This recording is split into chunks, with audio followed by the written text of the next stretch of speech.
बहु वर्ष धरिकी जो मेलन आम गाँव से मेलन बंद हो जाता गाँव बहु गुरुजन एवं भाई भौणी मान नहीं सरपंच नोमिनी समस्ते उपस्थित रही आम गोटे मीटिंग कलु गला वर्ष आम मेलन कार्यक्रम आरंभ करूँ ए वर्ष द्वितीय वर्ष मेलन समस्त सहयोग ग्रामवासी रही मधुसूदन नगर चिंतामणि नगर गजपति नगर ये अंचल बहुत लोकंर सहयोग आम सांगे रही मेलन टी गला वर्ष उच्चकोटीर होता ए वर्ष आम आहरी नुआ रूपरेखा दे आहरी उच्चकोटीर करने चेष्टा करूँ पारंपरिक वाद्य नृत्य जहाँ रही वासुदेव मेलन रे विमान जो आसे से विमान यात्रा को लेकिन केमती प्रशासन जरिया आसिक मेलन पड़िया पहुंचे तार व्यवस्था सब करा एवं 25 गोटी विमान रे वासुदेव आसवे मेलन पड़िया को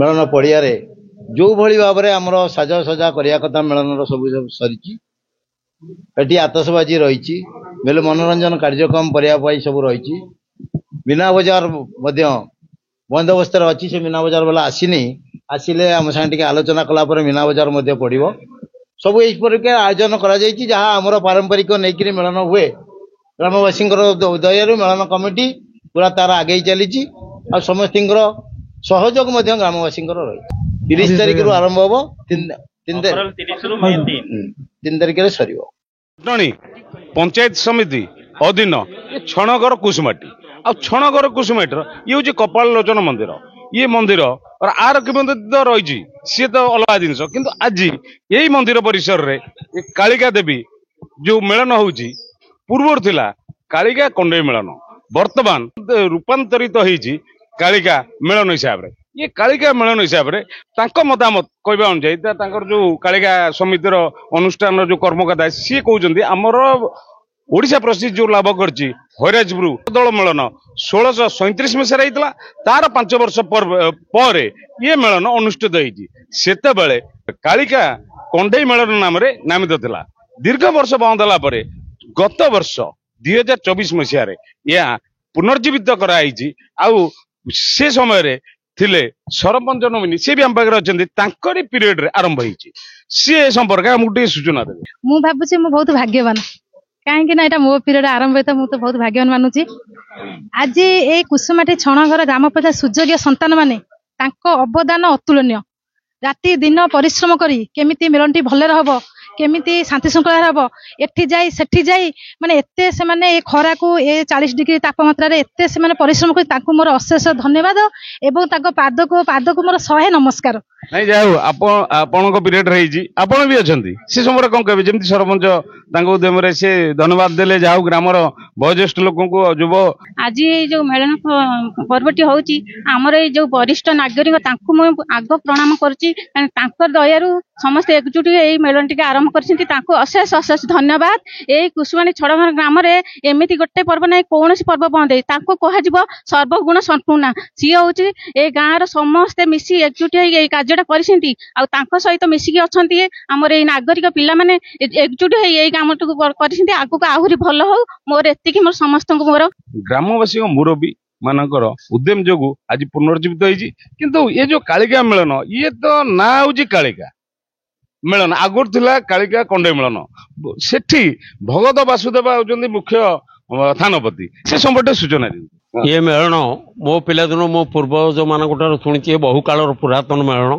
कंडई मेलन समस्ते कहती किंतु मो पिला दिन मु देखि आसी जो विमान मान सब आसे से विमान रे किंतु राधाकृष्ण मूर्ति आसे एवं ये मेलन मो पिला दिन एवं पूर्वज जहाँ शुणी एटार थानापति होउछन्ते आम ओपर साई भगवत वासुदेव होउछन्ते यार थानापति तेणु ना मात्र को केवल कंडई मेलन कहती किंतु प्राक्टिकल आम देखा गला बेलू सबू भागवत वासुदेव सबू गाँव आसती एवं निजे स्वयं विष्णु सहोदर राधा कृष्ण मूर्ति ये पूजा पाती विमान तेणु आम द्वंद्व पड़ी यार कौन फाइनाल आम भी निजे निष्पत्ति नहीं पारिबा कष्टकर आपण मत दिंतु ये मेलन केबुठ आरंभ मैंने आपन तो देखि नथिबे जहाँ शुणी जहाँ लोकमत अच्छी से लोकमत अनुଯାयी कौ मसीह कहते देखु जमी सांस्कृतिक परंपरा और ऐतिह्यपूर्ण आम उत्कल राज्य आमर भुवनेश्वर सहर है मंजुलमानी सहर ଆମ କୁସୁମାଟି ଛଣର ହେଲା ମନ୍ଦିର ମାଳିନୀ ସାଂସ୍କୃତିକ ସମ୍ପନ୍ନ ଗାଁ।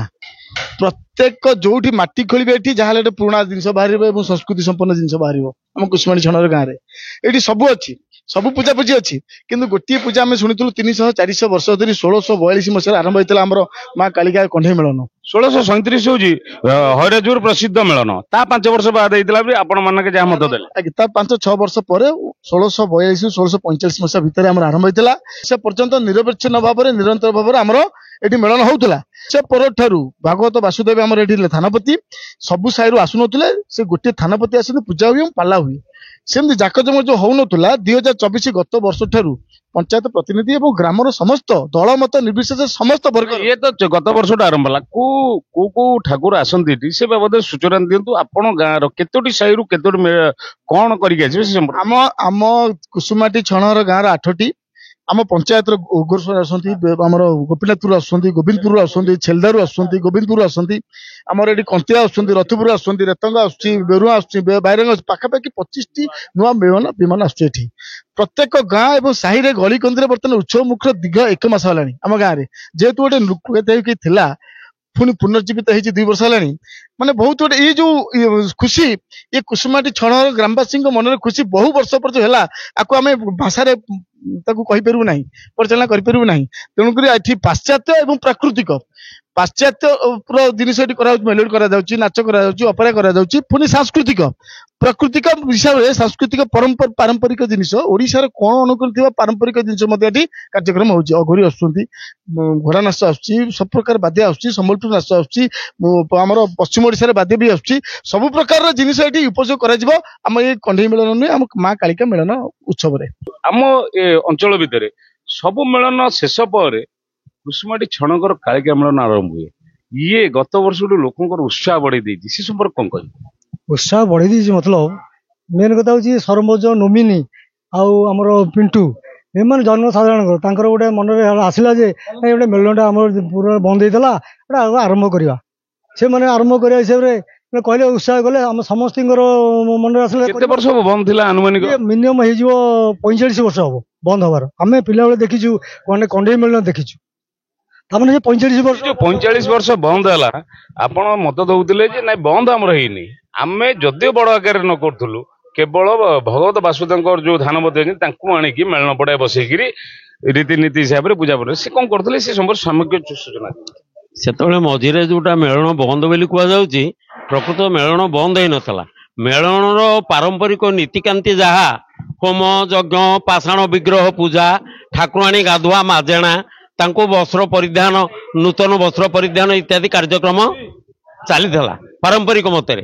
କେବଳ ଲୋକ ଦେଖାଣିଆ ନାଚ, ଥିଏଟର, ଡ୍ରାମା, ଆଖଡା, ପ୍ରଶାସନ ଏସବୁ ବନ୍ଦ ଥିଲା। ଆପଣଙ୍କର ଯୋଉ ବନ୍ଦ ହେଇକି ଥିଲା କାଳିକା ମିଳନ, ବର୍ତ୍ତମାନ ଗତ ବର୍ଷଠୁ ଏଇଟା ଆରମ୍ଭ ହେଇଛି, ଗାଁରେ ଗୋଟେ ଉତ୍ସାହ ଅଛି। ଏ ଗାଁରେ ଇଏ କାଳିକା ମିଳନ ଛାଡିଲେ ଆଉ କଣ କଣ ପୂର୍ବ ପରମ୍ପରା ରହିଛି? ଜୟ ଜଗନ୍ନାଥ। କୁସୁମାଟି ଛଣହର ଗାଁ ହେଉଛି ଏକ ଐତିହ୍ୟ ସମ୍ପନ୍ନ ଗ୍ରାମ। ଏଠି ଆଧ୍ୟାତ୍ମିକ ସାଂସ୍କୃତିକ କାର୍ଯ୍ୟକ୍ରମ ପୁରା ଭରପୁର ରହିଛି।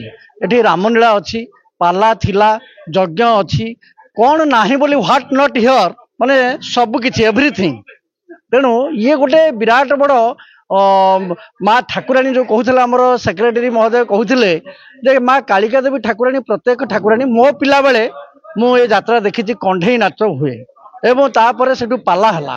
ତାପରେ ହଠାତ୍ ଯୋଉ ଆମର ଶିବସ୍ତ ବାବୁ, ଆମର ଯେ ଜୁରି ବାବୁ, ଯେ କାହିଁକି ଏଠି କିଛି ଡେଭଲପ ହେଇପାରୁନି, ଚିନ୍ତା କଲେ ଗୋଟେ ପଣ୍ଡିତକୁ ଡାକିଲେ।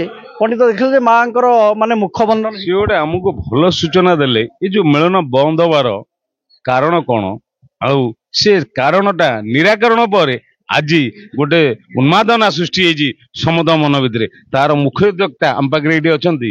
ଏଇ ଲୋକ ସିଏ ଜଣେ ଜୈନିକ ସାଧୁ ସନ୍ତକୁ ନେଇକି ଆଇଥିଲେ। ଯେହେତୁ ସେ ସେଇ ଆଧ୍ୟାତ୍ମିକ ଚିନ୍ତାଧାରା ଭିତରେ ଅଛନ୍ତି, ସେ ସାଧୁ ସନ୍ତ କହିଲେ ଆମ ଗାଁ ଐତିହ୍ୟ ଗାଁ, ଏ ଗାଁରେ ମିଳନ କାହିଁ ବନ୍ଦ ହେଲା, ସେ ସମ୍ପର୍କରେ ଆପଣ ଅନୁଭୂତି କୁହନ୍ତୁ, ଆଉ ଯୋଉ ଆଣିଥିଲେ ସେ ସମ୍ପର୍କ କୁହନ୍ତୁ। ମୁଁ ଶୁଣିଛି ପିଲାଦିନେ ଗୋଟେ ଠାକୁରାଣୀଙ୍କର ମୁଖବନ୍ଦୀ ହେଇଥିଲା, ସେଥିପାଇଁ ମେଳନ ତ ବନ୍ଦ ହେଇନି, ମେଳନ ଚାଲିଥିଲା, ଗୋଟିଏ ବିମାନରେ ଚାଲିଥିଲା। ଆଉ ଯୋଉ ଏବେ 25 ଦଳ ଆସୁଛନ୍ତି, ଅନ୍ୟ ଦଳ ମାନେ ଆସୁନଥିଲେ, ଗୋଟିଏ ବିମାନରେ ମେଳନ ହଉଥିଲା। ସତ୍ୟନାରାୟଣ ପୂଜା ହୁଏ, ଓଡ଼ିଶାର ନାମୀ ଦାମୀ ପାଲାକାର ଆସନ୍ତି, ତାପରେ ରାମଲୀଳା ହୁଏ, ଅପରା ହୁଏ, ବିଭିନ୍ନ ପ୍ରକାର କାର୍ଯ୍ୟକ୍ରମ ହଉଥିଲା। ତା ସଂଖ୍ୟା ପୁରା ହଉଥିଲା। ଆଉ ତାପରେ ମନରେ କାହିଁ ଶଙ୍କା ଆସିଲା ମୋର ଗୁରୁ ନରେନ୍ଦ୍ର ରାଜଗୁରୁ ତାଙ୍କୁ ଆଣିକିରି ଏଠି ଦେଖେଇଲା ପରେ ସେ କହିଲେ ଠାକୁରାଣୀଙ୍କର ପାଷାଣ ବନ୍ଦୀ ହେଇଛି। କିଛି ପୂଜା ଅର୍ଚ୍ଚନା ହେଲା, ପୂଜା ଅର୍ଚ୍ଚନା ପରେ ପରେ ଯଜ୍ଞ ହେଲା, ଯଜ୍ଞ ପରେ ପରେ ମାଙ୍କର ମୁଖ ଖୋଲିଗଲା ପରେ ସରପଞ୍ଚ ନୋମିନି ଏବଂ ଗ୍ରାମବାସୀ ମାନେ ସମସ୍ତଙ୍କର ଗୋଟେ ଉଦ୍ରିକ୍ତ ହେଲା ଯେ ମେଳନଟା କରିବା, ପୂର୍ଣ୍ଣ ଉଦ୍ଧାର କରିବା। ଏଇଟା ନବକଳେବର ହେଲା, ମେଳନ କେବେ ବନ୍ଦ ହେଇନି। ନବକଳେବର ହେଲା ମାନେ ବହୁତ ଉନ୍ନତ ଧରଣର ହଉଛି ଏବଂ ମାଙ୍କ କୃପାରୁ ଚାଲିବ।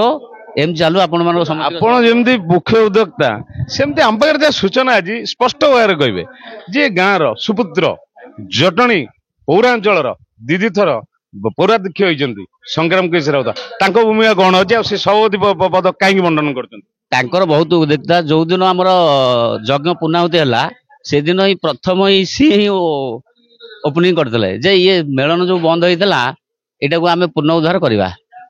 ପିଲାମାନେ ତାଳି ମାରିଲେ, ତାଳି ମାରିକି ଆରମ୍ଭ ହେଲା ତ ଚାଲିଲା ଆଉ ଚାଲିଲା। ଗତ ବର୍ଷଠୁ ଏ ବର୍ଷ ଆହୁରି ଉନ୍ନତ ଧରଣ ହଉଛି, ଭବିଷ୍ୟତରେ ବି ଆହୁରି ଉନ୍ନତ ଧରଣର ହବ। ଏଇଟା କାହାର ସଂଯୋଗକାରୀ କାହାକୁ ତାମାନେ ଧରିବା?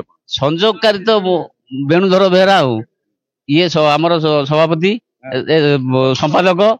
ତେଣୁକରି ଇଏ ରିଟାୟାର୍ଡ ହେଇକିରି ଇଏ ବୟସରେ ଇଏ ଯେତିକି ପରିଶ୍ରମ କରୁଛନ୍ତି ପିଲାମାନଙ୍କୁ ନେଇକି ମୁଁ ଦେଖୁଛି କେହି ଆମେ ବି ଏତେ କରିପାରୁନୁ। ବୃଷ୍ଟି ହଉନଥିଲା, ଆପଣ ସେ ସମୟରେ କଣ ଗୋଟେ ଯଜ୍ଞ କରିଥିଲେ? ମୁଁ ଏଠି ପୂଜାପୂଜି ଠାକୁରାଣୀଙ୍କର କର୍ତ୍ତା ହିସାବରେ କରେ। ଆମର ଜୟକୃଷ୍ଣ ଦାସ ଥିଲେ, ସେ ବର୍ଷ ପ୍ରବଳ ବର୍ଷା ଅଭାବରୁ ମରୁଡ଼ି ହେଇଗଲା। ମରୁଡ଼ି ହେବାରୁ ଆମର ଗୋଟେ ଗାଁରେ ସେ ପଣ୍ଡିତ ଆମର ଥିଲେ ଜୟକୃଷ୍ଣ ଦାସ, ସେ କହିଲେ ଆମର ଗୋଟେ କରିବା ଯଜ୍ଞ। ସେଠୁ ଆମ ଗାଁବାସୀ 2 ଗାଁ ଯାକ ମିଶି ସେଠି 7 ଦିନ 3 ଦିନରେ ଯଜ୍ଞ ହେଲା। ଯଜ୍ଞ ହେଲା ପରେ କୁଆଡୁ କିଛି ନାହିଁ, ଯଜ୍ଞର ଲାଷ୍ଟ ହବାକୁ ଆଉ ଅଧଘଣ୍ଟା ଖଣ୍ଡେ ଅଛି। ଏତେ ଜୋରରେ ପ୍ରବଳ ବୃଷ୍ଟି ହେଲା ଯେ ଆଉ କେହି ଘରକୁ ବି ଯାଇପାରିଲେନି। ଏତେ ଜୋରେ ବର୍ଷା ହେଲା, ଧାନ ବଞ୍ଚିଲା, ମାଙ୍କର ସେଇ ଆଶୀର୍ବାଦ ଶବ୍ଦ। ମାନେ ଇଏ କାଳିଙ୍ଗାଙ୍କ ମହିମା ଆମେ ଜାଣିଲେ ଆଉ କାଳିଙ୍ଗାଙ୍କ ମହିମା ବିଷୟରେ କହିଲେ। କାଳିଙ୍ଗା ମୁଖବନ୍ଧନ ହେଇଥିଲା ବୋଲି ଯାହା ସେ ସୂଚନା ଦଉଛନ୍ତି ସେଥିପାଇଁ ତାଙ୍କ ମେଳନ ବନ୍ଦ ହେଇଥିଲା। କାଳିଙ୍ଗାଙ୍କ ପ୍ରତିମୂର୍ତ୍ତି ପରିବର୍ତ୍ତନ କରାଗଲା, ମୁଖ ଖୋଲାଗଲା, ତାପରେ ଦ୍ୱିତୀୟ ବର୍ଷରେ ପଦାର୍ପଣ କରିଛି କାଳିଙ୍ଗା ମେଳନ। ଏଥିପାଇଁ ଆପଣ ସ୍ଥାନୀୟ ବାସିନ୍ଦାକୁ କଣ ସୂଚନା ଦେବେ? ଆପଣଙ୍କର ଯୋଉ ଏତେ ବଡ ମେଳନ ଆୟୋଜନ କରୁଛନ୍ତି, ଏତେ ବଡ ଖୁସି ସମସ୍ତେ ବର୍ତ୍ତମାନ କରିଛନ୍ତି। ସେଥିପାଇଁ ଆମେ ଜଟଣୀ ଅଞ୍ଚଳର ସମସ୍ତ ଅଧିବାସୀ ମାନଙ୍କୁ, ସମସ୍ତ ଗ୍ରାମବାସୀ ମାନଙ୍କୁ ଅନୁରୋଧ କରୁଛୁ, ଏ ବର୍ତ୍ତମାନ ସିଜିନ୍ର ଶେଷ ଆଡ଼ିକି ଆମର ଅକ୍ଷୟ ତୃତୀୟା ଦିନ ଆରମ୍ଭ ହେଉଛି, 30 ତାରିଖ ଦିନ ଆରମ୍ଭ ହେଉଛି ଜମାଣ, 3 ତାରିଖ ଦିନ ହେଉଛି ଦିଅ ମେଳନ। ସମସ୍ତଙ୍କୁ ଆମେ ବିନମ୍ର ଅନୁରୋଧ କରୁଛୁ, ସମସ୍ତ ଜନସାଧାରଣ ଅନୁରୋଧ କରୁଛୁ, ଆସନ୍ତୁ ଏ କୁସୁମାଟି ଛଣର ମା କାଳିକା ମିଳନ କମିଟିର ସମସ୍ତ ଉତ୍ସବକୁ ଉପଭୋଗ କରନ୍ତୁ ଏବଂ ସହଯୋଗ ମଧ୍ୟ କରନ୍ତୁ।